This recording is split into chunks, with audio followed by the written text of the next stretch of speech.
而且要求彻查到底，而且非常明快的让国安局的局长还有总统府的侍卫长去辞，其实展现了某种程度的决心。但是接下来的发展就会让我有一点讶异，我不知道是不是蔡总统身边的幕僚给他错误的建议，竟然用超买这样子的词汇来形容明明就已经构成的刑事犯罪行为，不管是你要把它称之为是走私，还是把它称之为是私烟，因为我们的关务署自己事实上都是用这两个名词。如果有一般的人民，他们把私烟弄到国内来的话，都是用查缉走私来加以形容。那府方这样子的一个用词突然的转弯，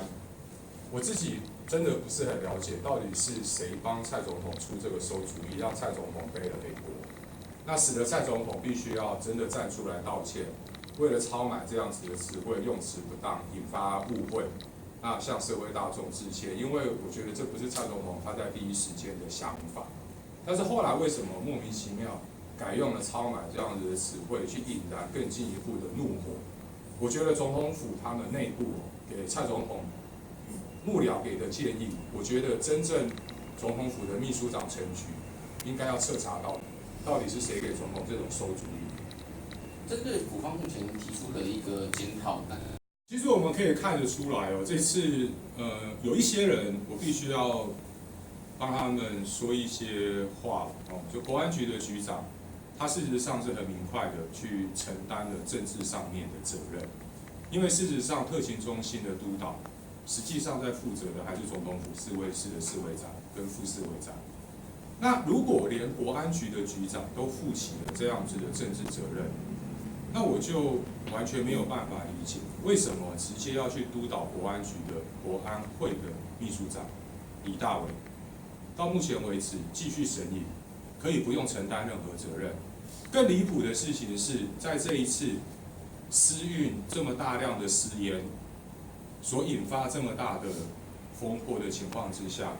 华航的董事长谢世谦，他的董座还可以安稳如泰山。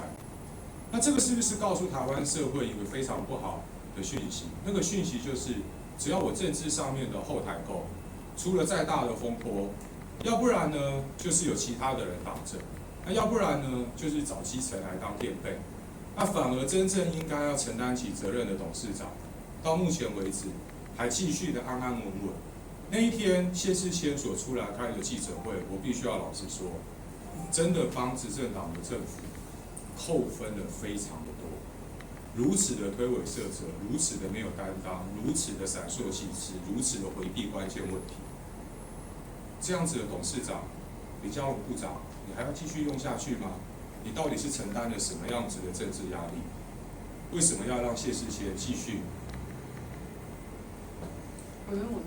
从来没有说国安会里面有没有任何的职员或者是公职去买那个私烟，这不是重点。重点，今天国安局是谁督导的？今天总统出访这么大的行程，国安会的秘书长没有掌握状况，出了这么严重的事情，国安会的秘书长不用负责。今天我要请国安会的秘书长负责，从来就不是因为说国安会是不是里面有人买了，是不是有价值，那委托国安局的人买了几条私烟，这不是重点。真正的重点是出了这么大的事情，负责督导国安局的国安会秘书长可以置身事外吗？文商